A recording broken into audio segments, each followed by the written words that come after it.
Meus irmãos, nós voltamos para tratarmos sobre esse tema tão relevante, tão atual, tão importante da obra do Lu Priolo, O Desejo de Agradar Outros, da editora Nutra.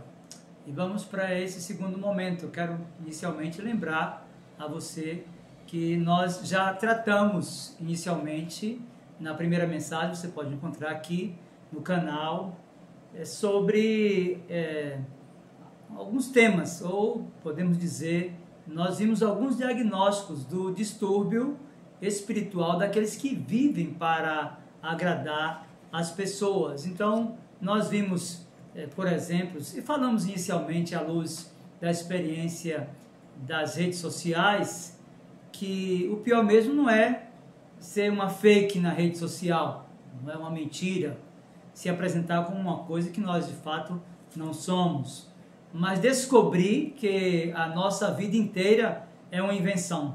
Imagine só, você deixar de ser o que de fato você é para viver em função das pessoas. Isso é o que nós podemos definir como uma fake na vida real. Então nós vimos na primeira mensagem, você acessa aqui no canal, o temor de desagradar as pessoas acima do louvor de Deus, que é comum às pessoas que têm esse distúrbio. No segundo momento, nós percebemos que tais pessoas estudam o que é necessário para agradar aos homens, tanto quanto, ou se não mais que, o que é necessário para agradar a Deus. Vimos também que é muito comum em pessoas com esse distúrbio de comportamento o desejo de louvor dos homens acima do louvor de Deus. Vimos ainda que o discurso de tais pessoas é meticulosamente elaborado para seduzir e bajular as pessoas para que pensem coisas boas ao seu respeito.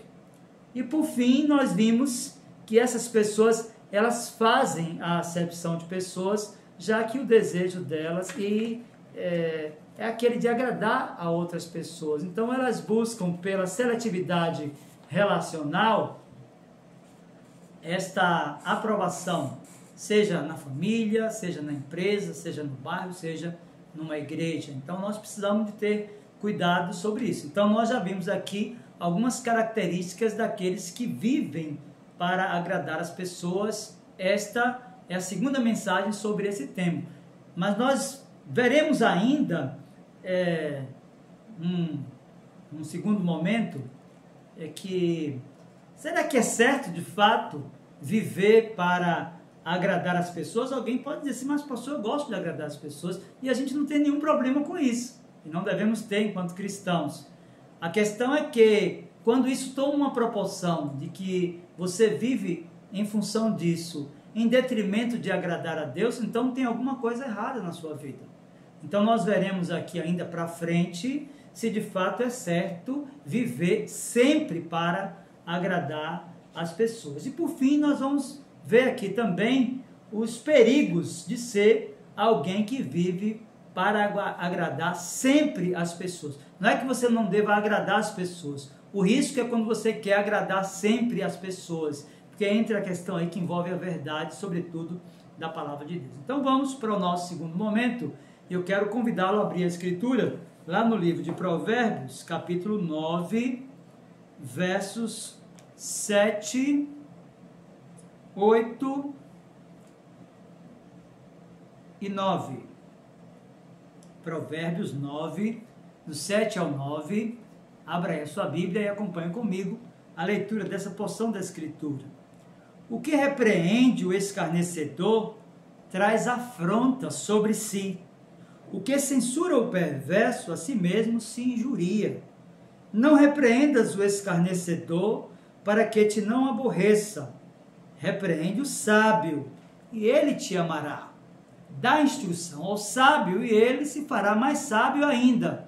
Ensina ao justo e ele crescerá em prudência. Vamos fazer mais uma oração. Curve a sua fronte, feche os seus olhos para darmos sequência a esse tema tão importante para a minha vida e para a sua vida. Meu Senhor, abre o nosso coração para crermos na verdade da Escritura e se há, de fato, alguma patologia espiritual que tem se manifestado em nosso comportamento, com esse desejo exacerbado de agradar sempre ao outro, que o Senhor nos ajude a corrigir o nosso comportamento, buscando em todas as coisas a glória e o louvor do nome do Teu Filho Jesus Cristo, por quem oramos.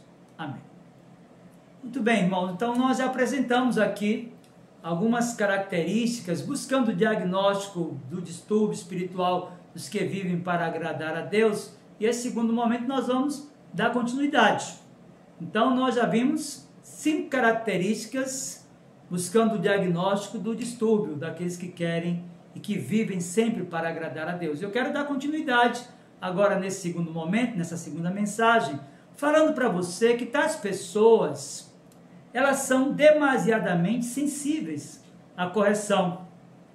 Essas pessoas, elas são sensíveis à repreensão e outras alusões de insatisfação ou reprovação da parte dos outros. É aquele chamado crente cristal, que você não pode falar uma verdade, que se quebra todo, que está muito chateado, que está muito chateada, porque o pastor me falou isso, porque o irmão me falou isso, porque o oficial da igreja me falou alguma coisa, e mesmo sabendo que é verdade, mesmo sabendo que há uma patologia no seu comportamento, que precisa ser corrigida, essa pessoa então fica demasiadamente sensível àquela correção, já muda o seu comportamento com a outra, já não quer mais aquela relação, evita aquela pessoa. Então, meus irmãos, aqueles que vivem para agradar as pessoas têm relações extremamente emocionais a qualquer indício de desaprovação. Como disse o próprio texto da Escritura, o que repreende o escarnecedor traz afronta sobre si, e o que censura o perverso a si mesmo se injuria. Essa extrema sensibilidade de tais pessoas se deve ao fato delas viverem preocupadas com a sua própria glória e também com a sua popularidade. Essas pessoas, meus irmãos, veem qualquer crítica ou sugestão construtiva que vise seu aperfeiçoamento como uma ameaça à sua reputação, em vez de uma oportunidade de crescer, ou como um indicativo do amor que a pessoa que o repreendeu tem por ele.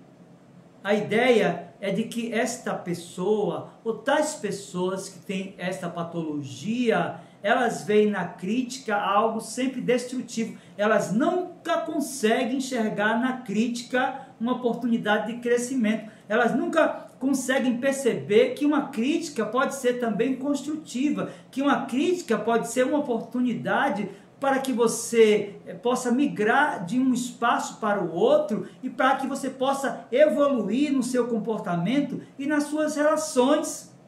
Esta hipersensibilidade, normalmente, meus irmãos, devemos dizer, não passa de orgulho exacerbado. O orgulho faz com que os homens odeiem a repreensão. Os orgulhosos, devemos dizer, são presunçosos em encontrar defeito nos outros, mas não amam as pessoas que os repreendem. Por isso elas são afetadas por qualquer fala que possa fazer com que elas imaginem que estão sendo diminuídas, e com isso elas perdem a oportunidade, devemos dizer, a grande oportunidade de corrigir esse comportamento patológico. Esta hipersensibilidade, meu querido irmão, pode tomar muitas vezes forma de ira. A pessoa fica irada contra você. Esta hipersensibilidade pode tomar muitas vezes forma de amargura. A pessoa fica amargurada com você. Essa hipersensibilidade pode tomar muitas vezes também uma forma de ódio, e a pessoa passa a odiar você com um ódio mortal e cruel, porque ela não aceita ter sido repreendida, porque ela não aceita ter sido exortada, porque ela vive nesse distúrbio distúrbio espiritual de querer agradar as pessoas em todas as coisas. A exortação, meu querido irmão e amigo, é uma das manifestações da expressão do amor e do cuidado paternal de Deus, mas as pessoas que querem agradar as outras odeiam serem repreendidas. A repreensão torna o coração dessas pessoas amargo, elas passam a achar que foram ofendidos ou ofendidas e guardarão rancor, como se você fosse um inimigo. Aliás, devo lhe dizer, você passará a ser um inimigo dessa pessoa. O livro de Provérbios, da poesia dos Hebreus, está encharcado de referências a este mal incontido que tem tomado o coração de muitas pessoas e que tem adoecido muitas pessoas. Se você abrir em Provérbios capítulo 15, verso 12, você vai ver que o escarnecedor não ama aquele que o repreende, nem se chegará para os sábios. O texto que nós lemos no início, Provérbios capítulo 9, versos 7 e 8, ainda diz: o que repreende o escarnecedor traz afronta sobre si, e o que censura o perverso a si mesmo se injuria. Então vem a advertência do poeta sacro inspirado, quando diz: não repreendas o escarnecedor para que te não aborreça, repreende o sábio, para que te não repreende o sábio e ele te amará. Obviamente que nem sempre é possível você repreender apenas o sábio, que vai amar você. Às vezes é necessário também repreender aquele que tem esse distúrbio espiritual, que vive para agradar as pessoas, na tentativa desesperada de fazer com que essa pessoa mude o seu comportamento. A pessoa que busca aprovação, meu querido irmão, não quer, em hipótese alguma, em absoluto, encontrar qualquer tipo de reprovação. Ela não quer enfrentar rejeição, ou seja, qualquer tipo de repreensão, qualquer tipo de exortação vai ser vista sempre como algo pejorativo, que está querendo diminuir a capacidade daquela pessoa. Então, é porque ela tem um distúrbio mesmo, é um distúrbio espiritual que a pessoa tem, e ela não se deixa, ela não se demove daquele comportamento, e ela não se deixa corrigir por ninguém, nem pela palavra de Deus. Mas bem, vamos buscando esse diagnóstico, apresentando algumas características de alguém que vive para agradar as pessoas. E uma segunda característica é que elas prestam aos homens um serviço apenas externo, ao invés de um serviço interno, aquele que é do coração, que é prestado ao Senhor. O problema é que o risco de um serviço apenas à vista envolve uma relação religiosa estereotipada, o que contraria o ensino da palavra de Deus e denuncia então uma prática pecaminosa. A palavra, por exemplo, servir à vista, do grego oftalmodolia, é encontrada em duas ocorrências no Novo Testamento. Em Efésios capítulo 6, versos 5 ao 7, Paulo adverte acerca de algumas pessoas que estavam preocupadas a servir apenas à vista. Veja, Efésios capítulo 6, versos 5 e 7, não é? Criando esse contraste entre o estereótipo e aquilo que é do interior, não é? Veja, a Escritura diz assim: quanto a vós outros servos, obedecei a vosso Senhor segundo a carne, com temor e tremor, na sinceridade do vosso coração, como a Cristo, não servindo à vista, como para agradar a homens, mas como servos de Cristo, fazendo de coração a vontade de Deus, servindo de boa vontade, como ao Senhor, e não como a homens. Meus irmãos, se nós continuarmos folheando as Escrituras, ainda na literatura paulina, veja, nós lemos Efésios capítulo 6, versos 5 e 7, mas agora na carta que Paulo produziu aos Colossenses, lá no capítulo 3, verso 22, ele volta a utilizar essa expressão grega, oftalmodolia. Veja, Colossenses 3, 22 diz: servos, obedecei em tudo ao vosso Senhor segundo a carne, não servindo apenas sob vigilância, a mesma expressão, visando tão somente agradar homens, mas em singeleza de coração, temendo ao Senhor. Meus queridos, em ambas as ocorrências, as expressões estão relacionadas a escravos. A ideia implícita desse termo composto é um serviço oferecido somente sob supervisão ou somente por causa da aparência. Perceba que nas duas passagens os termos são contrastados com uma sinceridade profunda e envolve um tipo de serviço que é tanto hipócrita como relutante. Devemos dizer que, independentemente do serviço ou ministério prestado na igreja, quem vive para agradar aos outros, luta para prestar serviço a si mesmo e promover, infelizmente, a sua própria glória. Quando o empregado que vive de aparência fala com seu chefe, está muitas vezes mais preocupado em impressioná-lo do que em falar a verdade. Quando um advogado que vive para agradar aos outros defende sua causa, ele está mais preocupado em convencer o seu cliente de estar fazendo por merecer seus honorários do que em convencer o júri de que a justiça deve ser feita. Meus queridos, quando um pastor que ama a aprovação está mais preocupado com a maneira como a sua congregação olhará para ele do que como ela será edificada por meio da sua mensagem, ele está mais preocupado em agradar aos homens do que em agradar a Deus.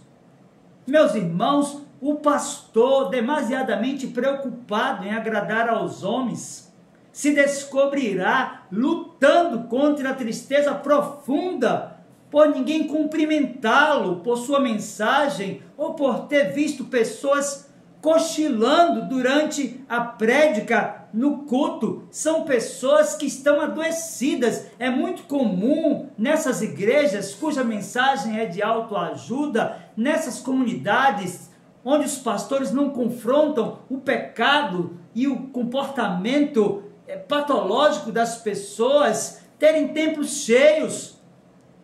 Nós estamos vivendo um momento, sobretudo na definição de verdade, na pós-modernidade, que faz com que muitos evitem determinados textos e determinadas exposições, porque pensam que vai, de alguma forma, afetar algumas pessoas importantes na igreja. O desafio de quem prega, o desafio de quem ensina, o desafio de quem admoesta é falar sempre a verdade em amor.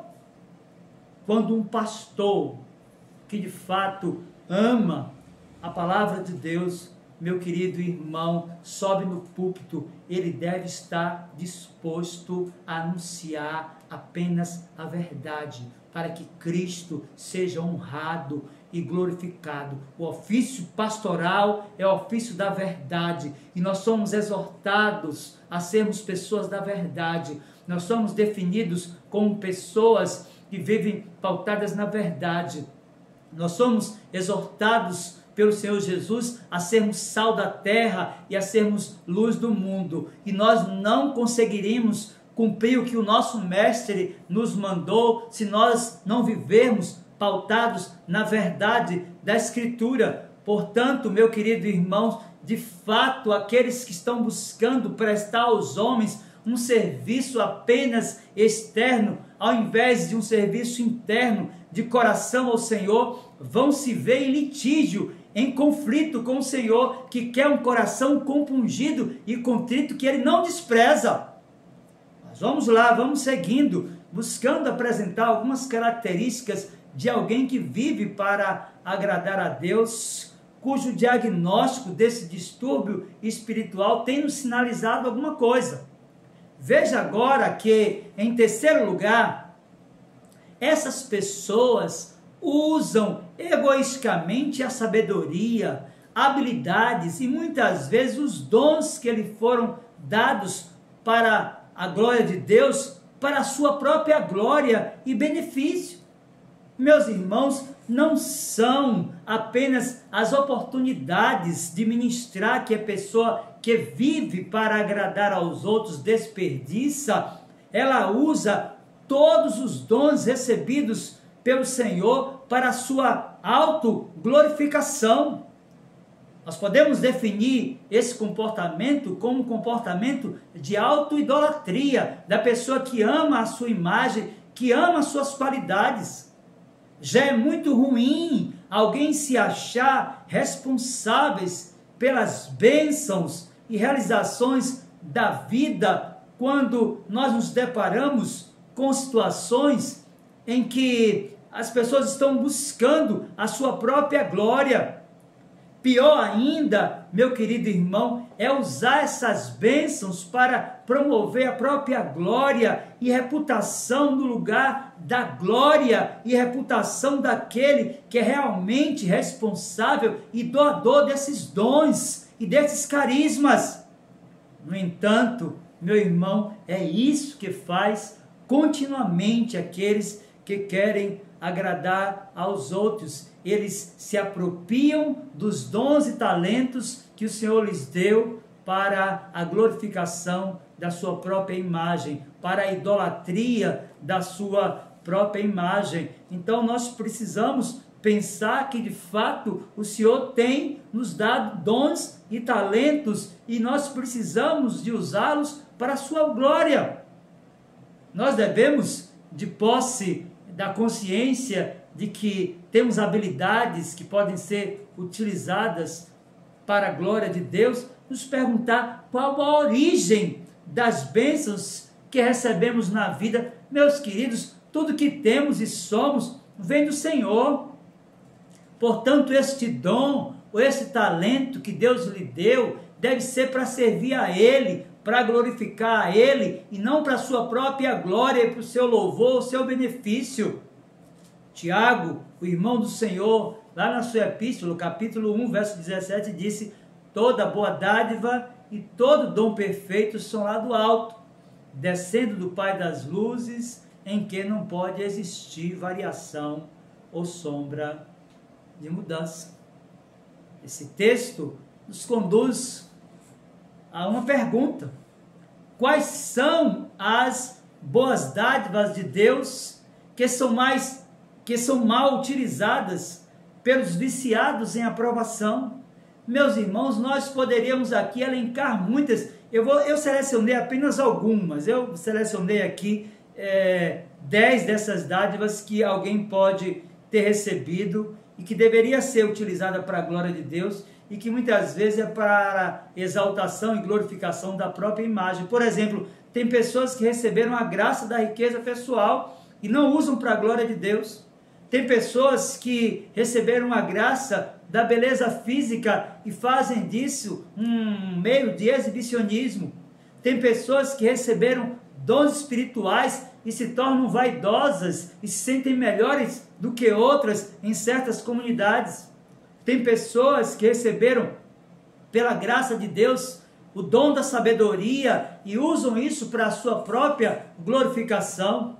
Tem gente com habilidade artística, tem gente com habilidade atlética, tem gente com habilidade verbal, há pessoas com habilidade musical, outras com habilidades intelectuais, outras com habilidades financeiras, com posições na comunidade, com cargo no trabalho, com capacidade administrativa, com boa reputação, com o progresso dos filhos. Agora imaginem só se essas pessoas utilizassem esses dons para promover a glória de Deus em detrimento da busca pelo seu próprio reconhecimento e pela sua própria glória. Meus queridos, esta é uma relação egoísta com aquilo que o Senhor fez, nos dando gratuitamente dons e talentos. Por isso, é importante, interessante percebemos que estamos apresentando algumas características de pessoas que vivem para agradar em tudo a outras pessoas. Mas há então uma quarta característica de pessoas que de fato estão buscando a autoglorificação.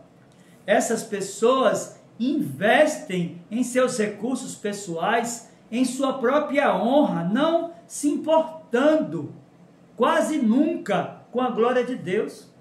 Meus irmãos, a pessoa que ama a aprovação investe mais do seu tempo, esforço, pensamento e dinheiro em estabelecer e manter a sua própria reputação, do que fazer e buscar fazer com que a reputação e a glória de Cristo seja vista e reconhecida por outras pessoas. Sua contínua preocupação com sua própria honra drena os seus recursos, impedindo de usá-los plenamente em propósitos eternos, buscando a promoção da glória de Cristo. Seu tesouro acumulado na terra, onde a traça e a ferrugem corrói, e onde ladrões escavam e roubam, é utilizado constantemente para sua autoglorificação, em vez de buscar a glória de Cristo, e em vez de acumular tesouro no céu, onde traça nem ferrugem corrói, e onde ladrões não escavam e nem roubam. Meus irmãos, o tesouro dessa pessoa é investido onde está o seu coração. E nós devemos dizer que o seu coração está nessa vida e não na próxima. O seu coração está na glória temporal e não na glória eterna. Essa pessoa busca e receberá o seu galardão aqui na terra e não no céu.